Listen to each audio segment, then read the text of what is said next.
Good afternoon, everybody.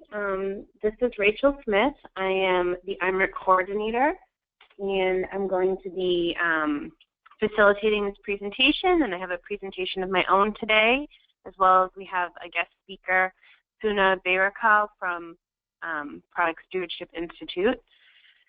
So we'll get started in a few minutes. A few more people looks like they're joining the webinar right now. I'll just go over a few logistical information. So the webinar is scheduled for about an hour. I expect each presentation to be about 20 minutes, so that should leave a lot of time at the end for additional questions and answers. If you think of some question during this session, please use the question feature. It's on the right side on that screen for GoToMeeting. You can type in your question, and then during the break, in between my presentation, I can answer some that have come up, and then Suna can answer some after hers, and we'll have some additional time at the end to go through any other questions. Our contact information is on the slide, so if you think of something after today's event, feel free to email us or give us a call.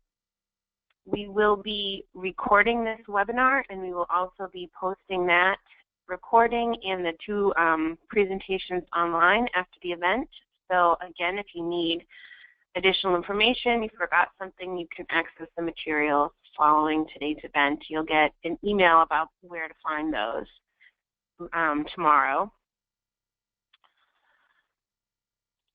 So again, everybody's muted. We're expecting a fairly good-sized group today. So again, just questions in the box would be appreciated.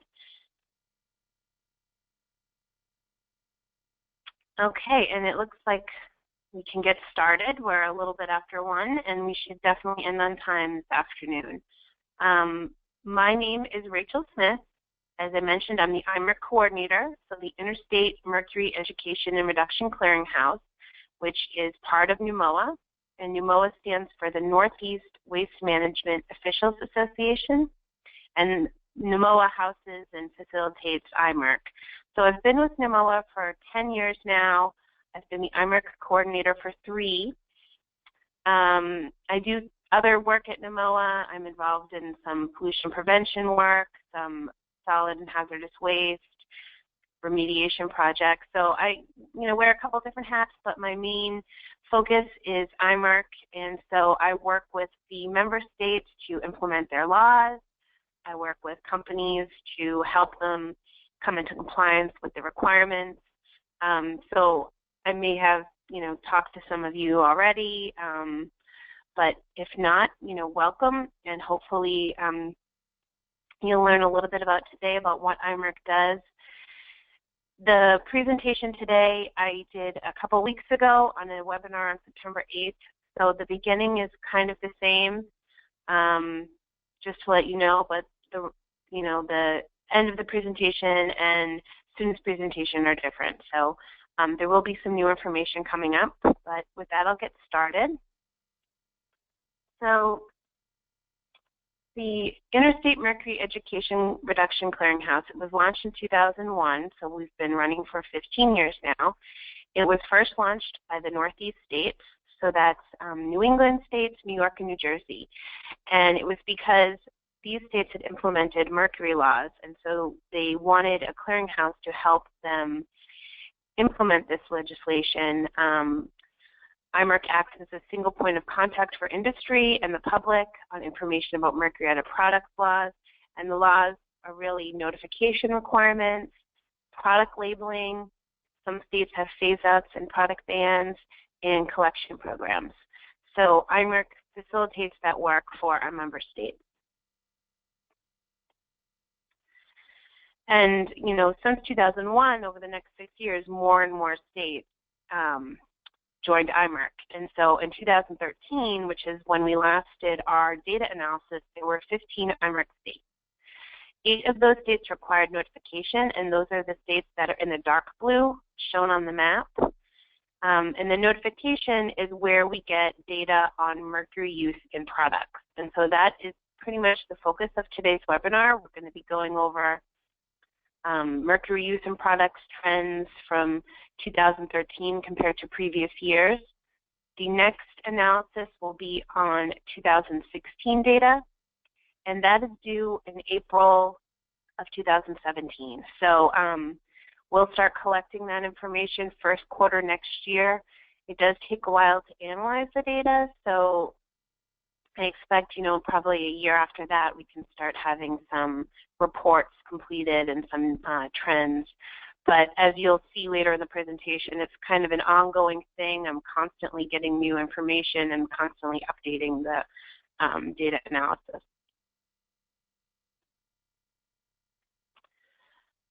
So Mercury-Added Product Notification, it applies to all companies that manufacture, sell, distribute, or import a mercury-added product into the following 8 states. And so Connecticut, Louisiana, Maine, Massachusetts, New Hampshire, New York, Rhode Island, and Vermont.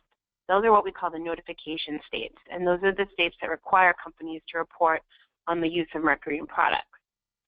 We have more than 660 companies in our database. So that's how many companies are reporting that they sell a mercury-added product in these 8 states. As of, currently we have about 235 that have phased out their use of mercury, so they've gone to non-mercury alternatives. We have a handful that no longer sell into IMERC notification states, so that doesn't mean that they stopped their use of mercury. It just means that either they're using less or their customer base is smaller and they're not selling into the 8 states where the report is required.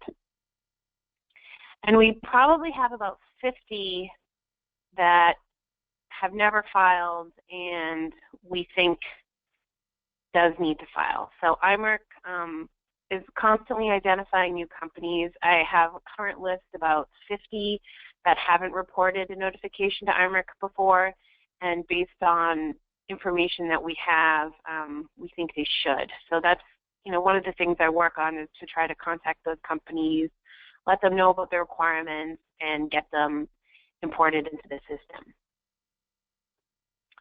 The report, as I mentioned, it includes information on products that contain intentionally added mercury. So that's when mercury is added to the product for a specific purpose or use. So it's not when mercury is a byproduct. It's not mercury that's used in the manufacturing process.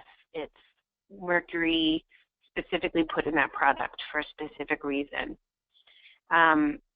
We ask manufacturers the amount of mercury. They can report as an exact amount or a range. And we ask them to provide total mercury used in the product line in the U.S.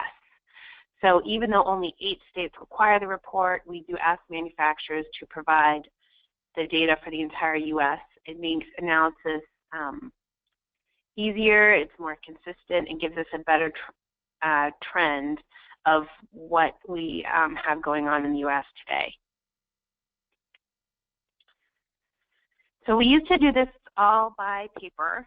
We used to have companies submit paper forms, and IMERC staff would have to manually enter it into a system in order to do the analysis. We now have an online filing system. This was launched in 2011, so the 2010 and the 2013 data, that's when manufacturers started using the online system, and so that's been really great.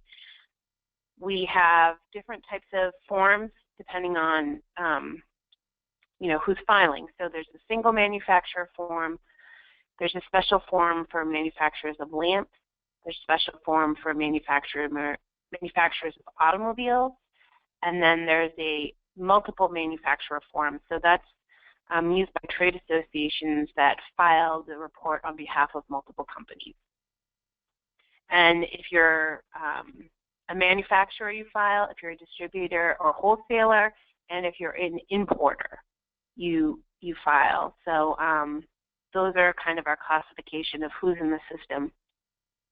But we understand that that could lead to duplication. So when we do the data analysis, we focus on the mercury totals reported by the OEMs, so the original manufacturer, rather than the distributor or importer. So there is a little bit of culling of the data, a little bit of organization that needs to be done in order to get a more accurate picture. So this next slide, this is a chart. It shows a summary of the Mercury-Added Product Data Analysis starting in 2001. We do this every 3 years. These are our product categories, and these are the categories that the states set up early on. It makes the data analysis easier to kind of organize products like this. These are so any product or component. So sometimes toys have batteries, so they would be included in the battery category. Dental amalgams, pretty self-explanatory. Formulated products are like chemicals, chemical compounds, reagents. Lamps, we include only the actual bulbs, the lamps in this analysis. Sometimes we have luminaire manufacturers, and we don't include the lamps from them in the analysis. Measuring devices, which is basically thermometers, could also be a barometer, a manometer, a sphygmomanometer, which is a blood pressure cuff. Those are all kind of lumped into the category of measuring device. Miscellaneous products is a catch-all. Switches and relays is another big category, and it's our largest category. So that's any type of mercury switch or relays used in usually commercial or industrial uses. We don't have any data for 2013 because as of 2013, none of the IMERC notification states allow the sale of mercury switches and relays unless they have an exemption or it's a replacement part. So most companies no longer sell into those 8 states, and therefore they don't report. So while we do have a small percentage included in the system, we didn't want to conduct a full analysis because it would be so misleading since it's such a small percentage of what's actually out there. And thermostats, which is a specific type of product that uses a switch, but we analyzed those separately because at one point thermostats were really widespread. As you can see, they've gone down and used tremendously since 2001. And actually, as of 2015, I don't have any companies reporting for mercury-added thermostats. So anyway, this is the big picture. We're going to go to into detail for the products in a few minutes. And so the first is mercury use in batteries. So for IMERC's data analysis, we have 53 companies in our system that have notified for 1 or more reporting years. In 2013, we identified 3 new manufacturers. So again, that's just an example of them constantly finding new companies that have never reported and trying to get them into the system. We try to get them up to speed and ask for historical data, but a lot of times, if they're just able to provide the most recent, we're okay with that. So we have 3 companies that provided 2013 data that didn't necessarily provide previous years. We have 37 that confirmed mercury phase out, so 37 manufacturers are no longer making batteries with mercury in them. We have 1 company that's out of compliance. So again, this is my guesstimate. I think this 1 company had previously reported. They haven't reported for 2013, so I think they still manufacture batteries. I think they need to file. They haven't yet, so it's, we're tracking them down. But overall, I think we have a pretty good picture. We have about 94% of who I think should reporting for 2013. And just to let you know, so that 1 company that didn't report, I still included them in the data analysis. I just assumed that their mercury use was the same as in 2010. So for all categories, that's what we do. It's in our caveat. It's a conservative estimate because we want to try to get the data as accurate as possible. But again, if this company reports and it's different, then I update the analysis, and it's constantly changing. 4 states currently ban mercury batteries. So Connecticut, Louisiana, Maine, and Rhode Island have restrictions on mercury use in batteries, and these are IMERC states. There are There may be other states that have certain sales restrictions, but we do not enforce or keep track of those states if they're not members of IMERC. Whoops, there we go. This is a bar graph showing the mercury trends since 2001. You can see in 2010 there was a big increase in mercury use in batteries. And we think, you know, we're not 100% sure, but we think what happened was after 2010, lots of states started banning these batteries. So the companies that made them, you know, were trying to get rid of their stock. And so by 2010, they were trying to purge their stock of mercury button cell batteries. So that's why there was a lot sold in that year. You can see in 2013 it went way down. It reduced by almost 99% just in that 3-year time period, and that's because the mercury button cell batteries were banned, and so these companies weren't making or selling as many during this time. And I expect in 2013 it will be, you know, almost zero.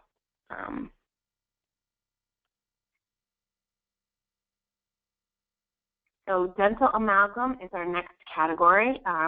We've identified 5 manufacturers that sell dental amalgam in the U.S., and these manufacturers have consistently notified for all reporting years. So we have a pretty consistent data set here. We're pretty confident that these are, you know, the main players. We have 2 states that restrict the sale of dental amalgam, and that's due to their mercury content. Louisiana and Rhode Island both restrict the sale of products that contain greater than 10 milligrams of mercury unless they have an exemption. And so a lot of dental amalgam capsules are more than 10 milligrams of mercury. They're probably between 100 and 1,000. And so they would apply for an exemption to sell in those states. So there's been a steady decline in mercury use in dental amalgam over the past 12 years. The overall reduction is a little bit less than 50%. So I expect 2013 to kind of continue this steady decline. You know, more companies or more dentists are offering non-mercury fillings, so they're using, you know, the plastic resin fillings and things like that, so the composites. So, you know, I think that that trend could be continuing, and the dental amalgam use could continue to go down. So for formulated products, chemicals, we have 39 manufacturers that have notified at least once since 2001, and 7 were newly identified in 2013. 13 have confirmed mercury phase-out. I also found that a lot of companies actually merged. So some of the smaller chemical companies got bought out by some of the bigger ones. So, you know, there was a little bit of merger and acquisition going on in this sector. But overall, I think we have a pretty good data set. We have 2 companies that I haven't heard from that I'm trying to see if they can apply for 2013. But again, they might have been bought by somebody else. So it's been tricky to identify those. But I think we have a pretty good data set, about 92%, I think, that is complete. There are a few states, IMERC member states, that restrict the sale of formulated products. Connecticut, Louisiana, and Rhode Island have restrictions based on mercury content. So for Connecticut, it's 50 parts per million. For Louisiana and Rhode Island, it's 10 parts per million. And Minnesota has restrictions on pharmaceuticals and cosmetics, which could be included under this formulated product category. So you can see here, you know, it's the smallest product category compared to the previous ones. You know, this is overall, it's been not more than 1.5 tons. You can see for 2013, it's a little more than half a ton. And again, I think a lot of this was because companies kind of merged and weren't selling as much. But so I kind of expect this to stay steady in 2016. We'll see what happens. Mercury use in lighting, that's by far our largest product category. We have over 200 manufacturers in the system. In 2013, we identified 55 new companies, and most of those companies were actually overseas. We have a lot, as you can imagine, we have a lot of big manufacturers. We think we have a pretty good handle on the OEMs. We have a lot of distributors, but we also have some companies overseas, and we identified those based on the distributors. They're telling us who their OEMs are. So we do have a lot of new ones. We have 22 companies have phased out mercury in bulbs, and so a lot of the smaller ones are kind of moving to LEDs, is what we found, or they're merging.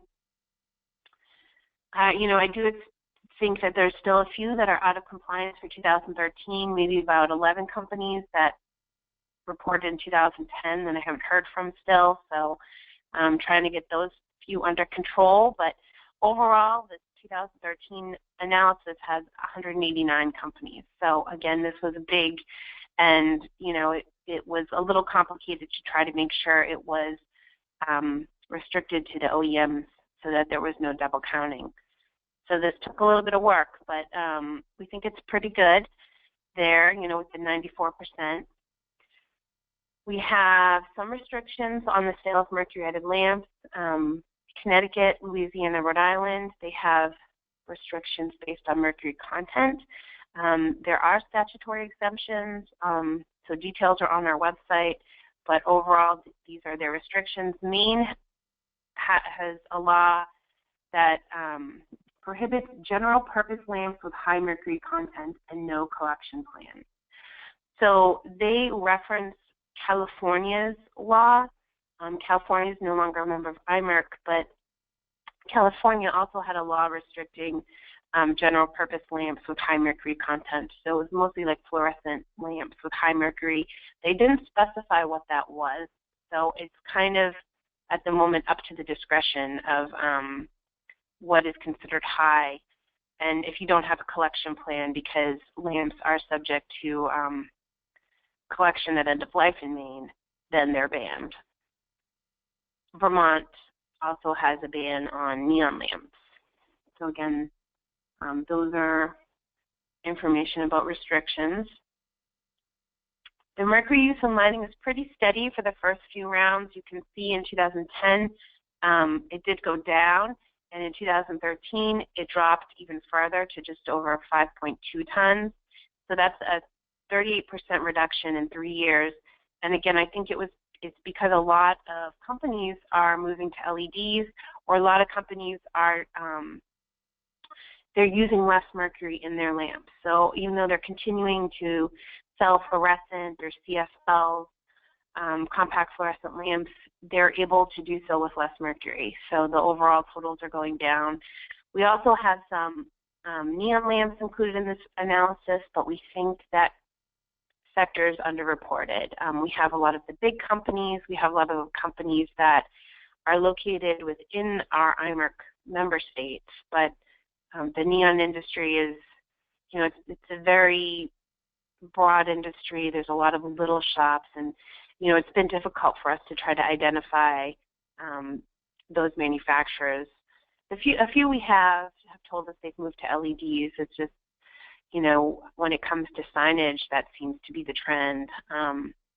But there is some neon lamps in this analysis, although mostly it is fluorescent and high intensity discharge. Our next product category is measuring devices. We have 24 manufacturers in the system. 15 have confirmed mercury phase out, so that's a good amount. We have 3 companies out of compliance. So we're thinking we have about 67% reporting compliance. So that's definitely low compared to the other categories. We have only 9 companies included in the 2013 report. And they're basically companies that make thermometers. That's because all of our IMERC states, 12 of our IMERC states ban the sale of measuring devices. the only one that allows the sale of mercury lab thermometers is Massachusetts. So basically, companies either have to get an exemption to sell their devices in the other states, or if they sell thermometers in Massachusetts, that triggers the notification, and so then they have to report on everything. And so that's why we have the data, why we're able to present it. Otherwise, it would be similar to the switch and relay category, where we don't have a very complete data set and we wouldn't be able to provide an accurate analysis. So we think we're okay. Again, it's mostly thermometers. We have 2 companies making blood pressure cuffs that are included, and we have another company that makes like a miscellaneous device. We don't have any for manometers or barometers in 2013, and those measuring devices are banned in all states, including Massachusetts.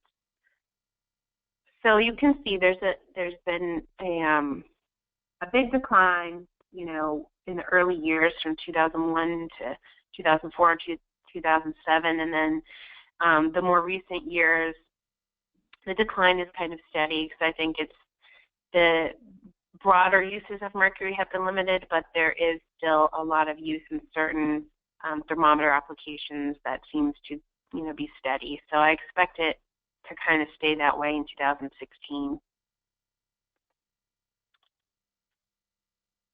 For thermostats, we've identified 8 manufacturers. They've all reported in all years since 2001, so we think we have a pretty complete data set from 2001 to 2013. So since then, all 8 that we know have confirmed mercury phase out. So the 2013 report, there was 1 company that was still selling some mercury in thermostats, and they sold a few, and it was due to a statutory exemption in one of the states. It had to do with, somebody that I'm sorry, they had a statutory exemption, and they were able to sell off what they had to certain customers. But as of 2015, this last company phased out. So 2016, it should be 0. 11 states, 11 of the IMERC member states ban mercury thermostats, and they're listed right here. A lot more states in the U.S. do. So, lots of non-IMERC member states also have bans on mercury thermostats.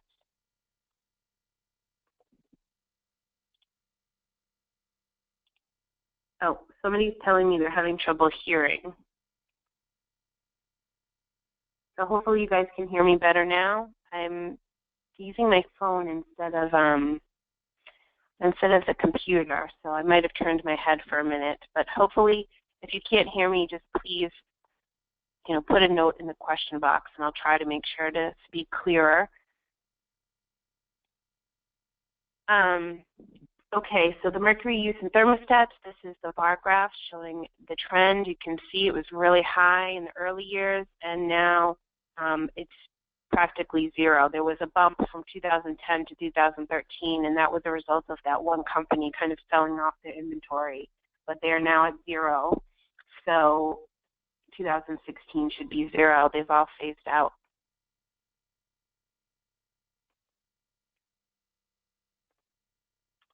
We also have a category for miscellaneous mercury products. We've got 19 manufacturers in the system. 8 were newly identified for 2013. 3 have confirmed phase out. This category is a little hard to analyze because it's kind of a catch-all, but there's at least 3 that were included in our analysis for previous years that aren't in 2013. So we're thinking we're about 81% reporting compliant.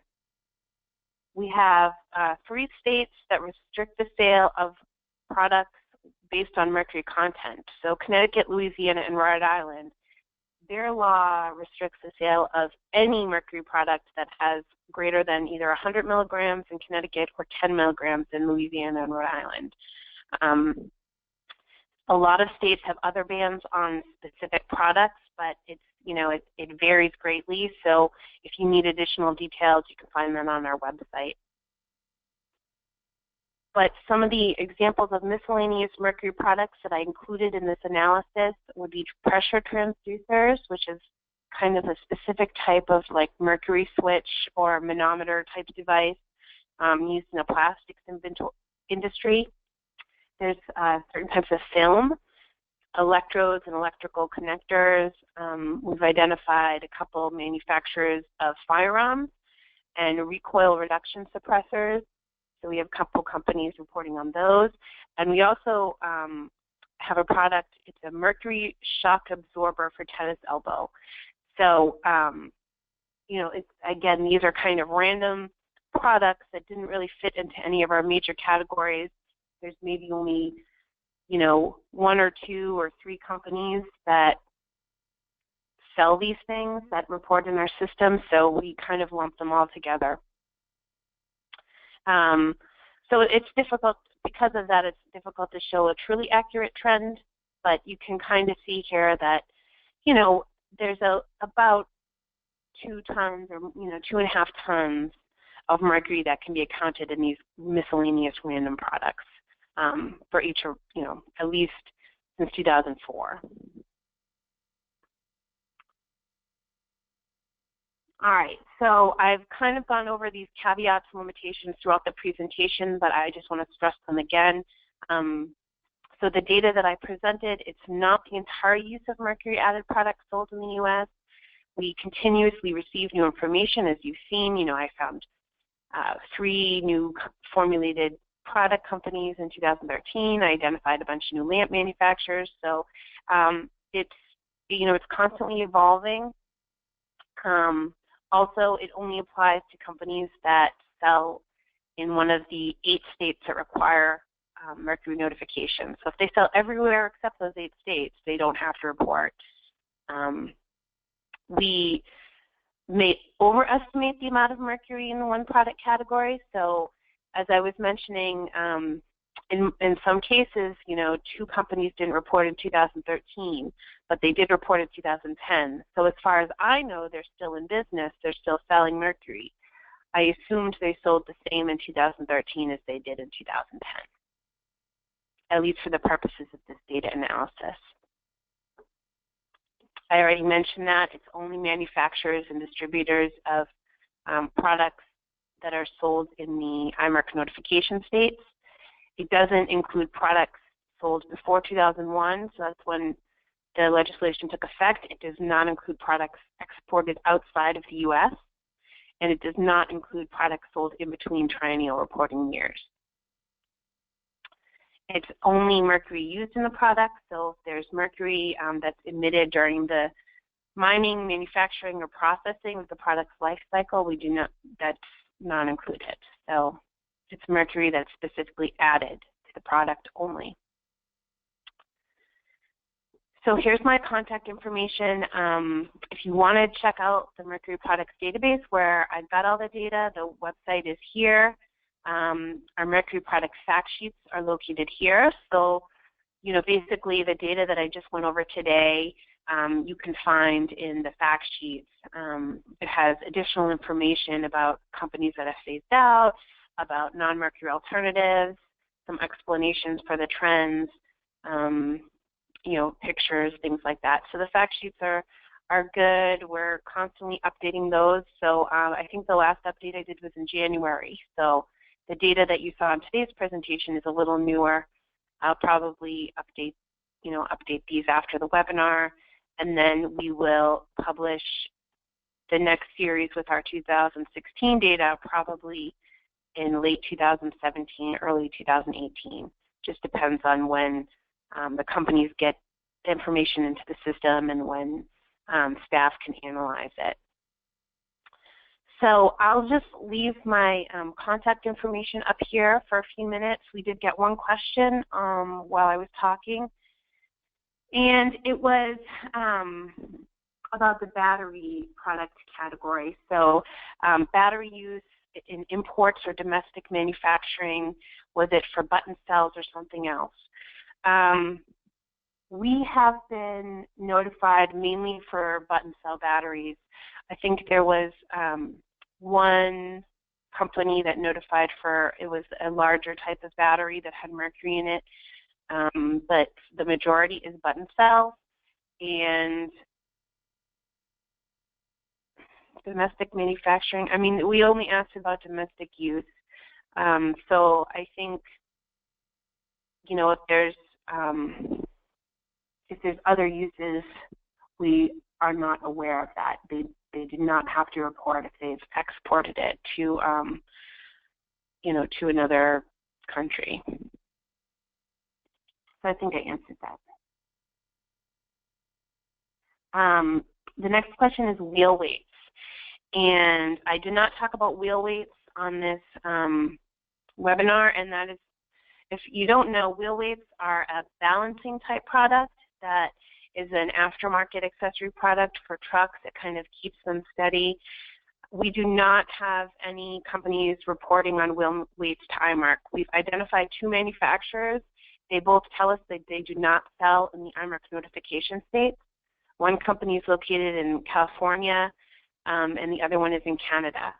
And if they don't sell in the IMERC notification states, they don't need to report. So we do not have any of those in the system. If we did, it would probably be included under miscellaneous products. But again, that'd be something that we would, you know, if we identified, we would add it and alter the analysis. And this is another question about manufacturers of measuring devices. So if they're making mercury-added thermometers or blood pressure cuffs only for export, they would not report to IMERC. That is true. If they're making these products and selling them to Canada or, you know, Europe, they don't report to us. They only report to us if they sell in our state. Now, all of our states currently ban the sale of mercury blood pressure cuffs. Companies can apply for an exemption. Companies can sell thermometers in Massachusetts. So when they sell thermometers, they might also tell us about their blood pressure cuff sales, not in in Iowa, let's say, you know, because they're allowed to sell them there. So, you know, again, sometimes we do get extra information that we can't really do anything with because, again, if they're not allowed to sell in their state, technically they're not required to report.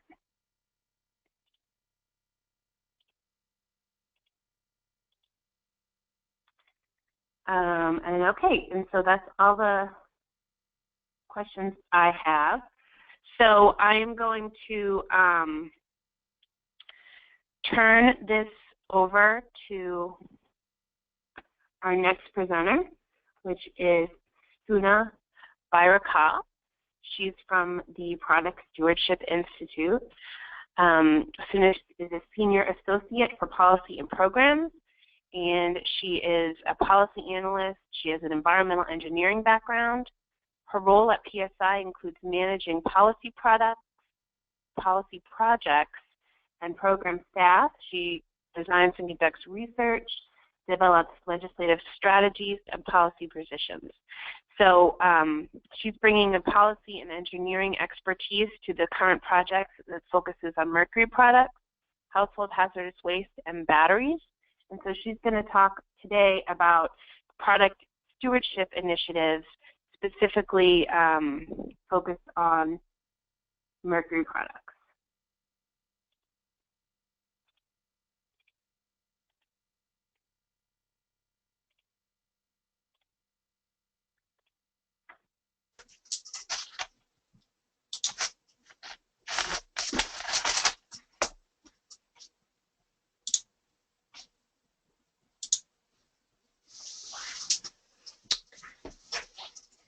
All right, perfect. I can see your screen.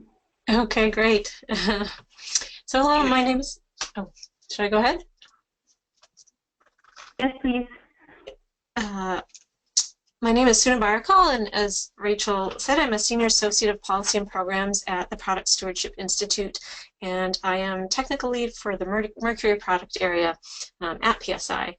My presentation is going to cover thermostats, lamps, and touch a bit on auto switches today, and I'm going to focus on existing product stewardship laws, recent bills, and some current activity and key issues in these product areas. I'll also talk a little bit about PSI's work in this area as well. So before I begin, just a little bit about the Product Stewardship Institute for those of you who might not be aware. We are a national membership-based nonprofit committed to reducing the health, safety, and environmental impacts of consumer products. And we have a strong focus on sustainable end-of-life management. So we work to develop and promote legislation and voluntary initiatives where manufacturers are responsible for recycling and or safely disposing of their products once consumers are done with them. And this is a concept known as producer responsibility.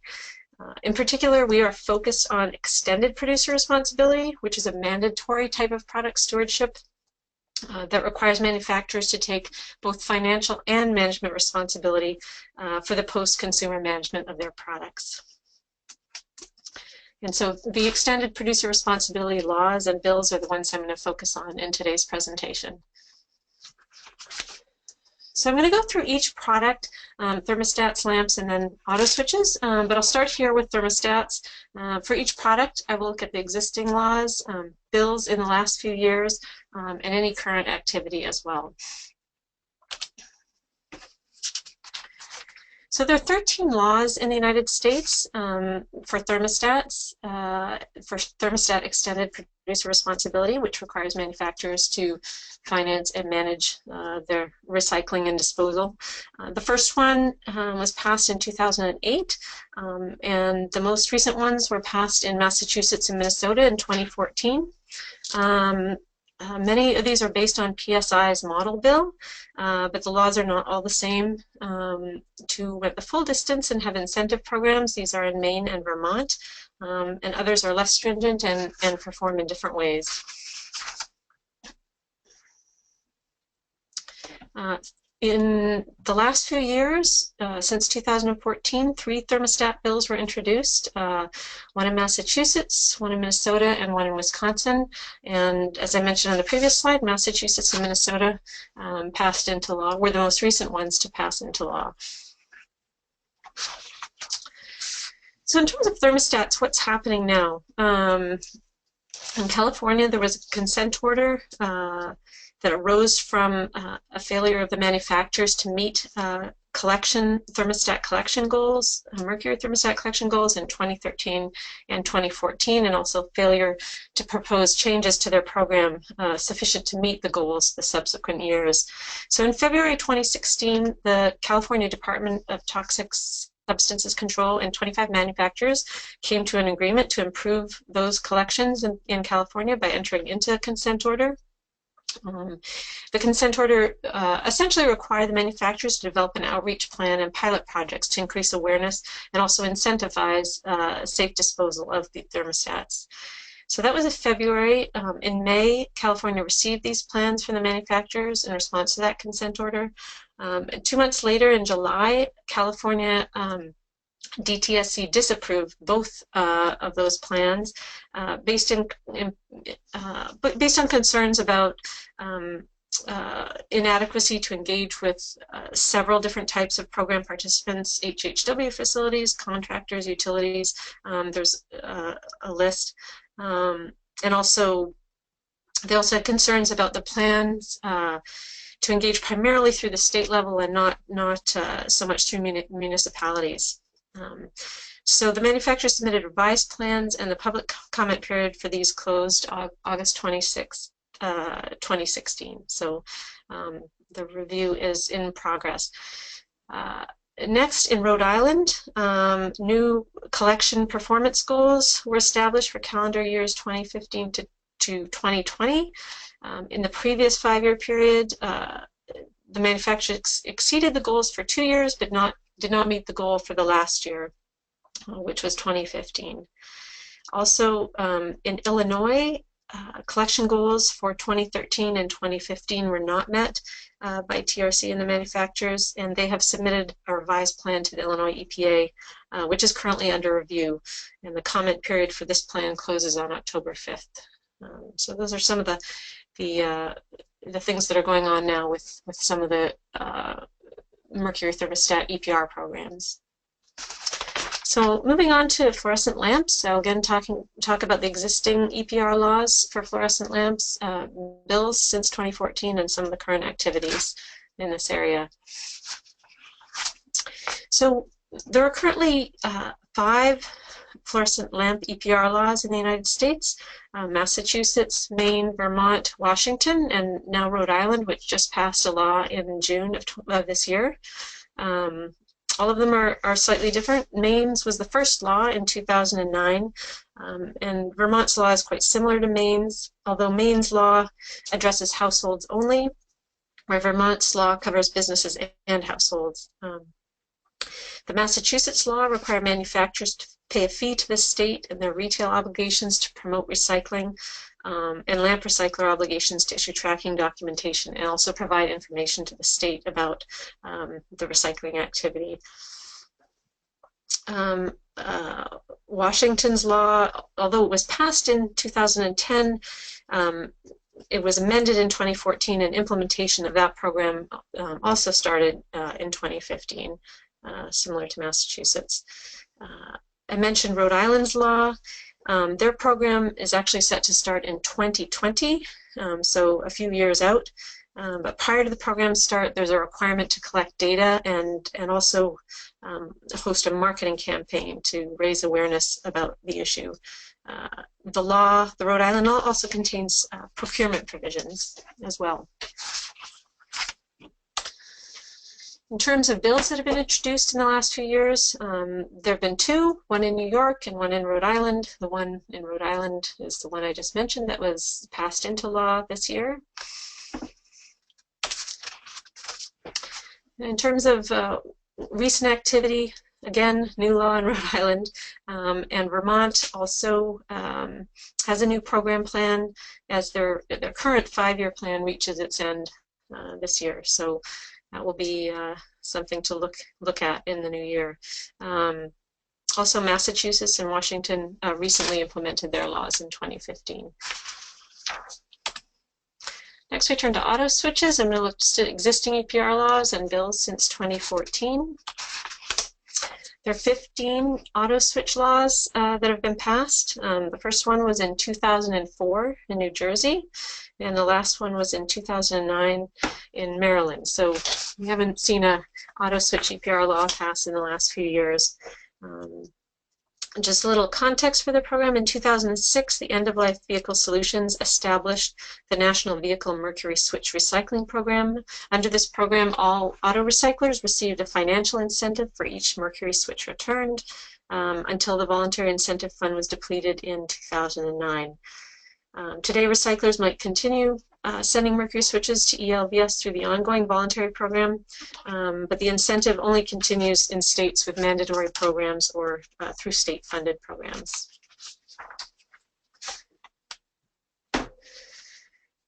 In terms of auto switch bills over the last few years, New York introduced an auto switch bill in 2014, 2015, and 2016, and is the only state to have done so.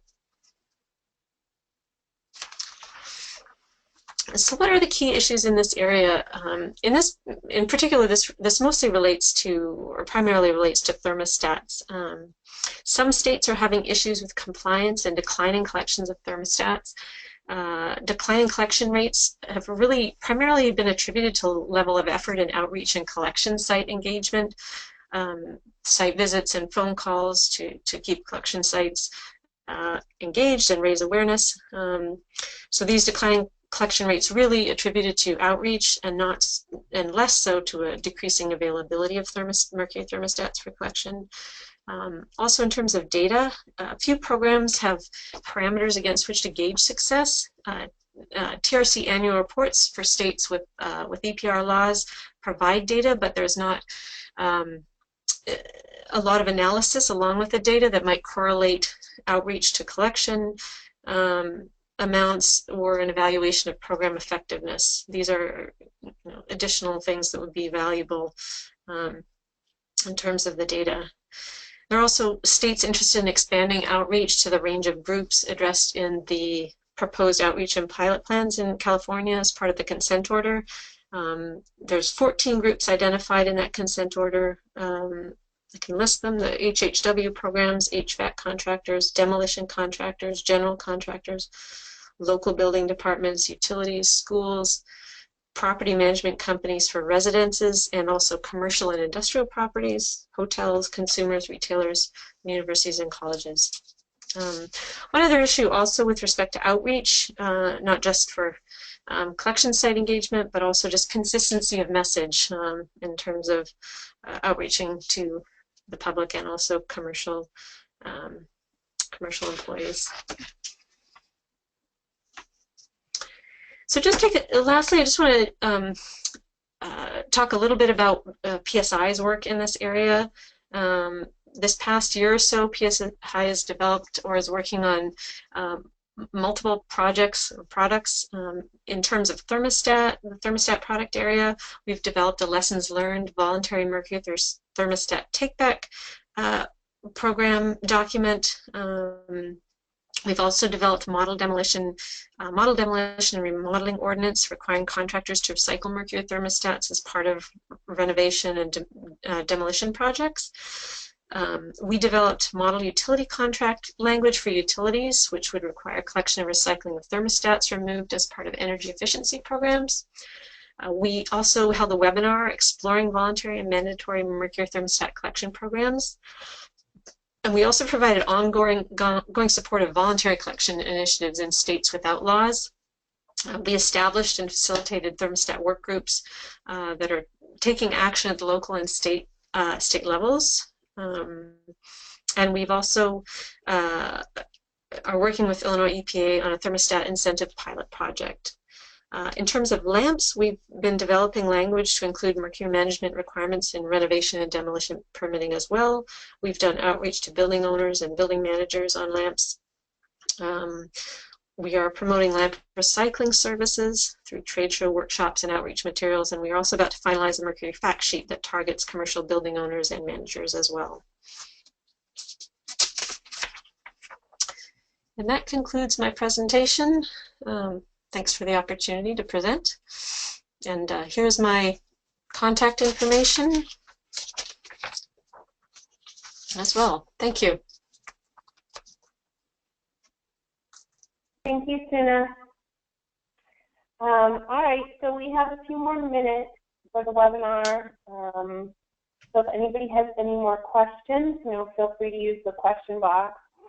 I just want to remind you all that we will post the presentations online, and we'll also post a recording of today's session. So tomorrow you'll get an email saying, thank you for attending our webinar. Here's the link to the material. So you should get that email later tomorrow or the next day. You can access anything that way.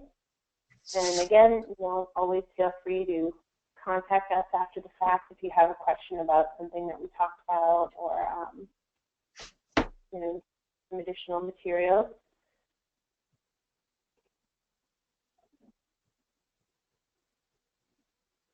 All right. Well, I don't see any questions popping up. So I want to thank Suna for joining me on the webinar today. This was something our IMERC members asked for. They wanted information on Mercury Product Stewardship Initiatives and what's going on. So we try to help our members, and we hope the non-members that were able to join today also learned something. And I thought it was really great. So I'm glad Suna could be on with me.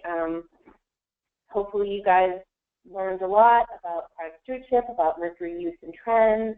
As I mentioned, the data that I showed you today is the most recent. So we've got pretty up to date on where we are. And I think that's it. So thank you for attending. Hopefully you enjoyed our webinar. And I think we can end it. Thank you, Rachel. Thank you very much.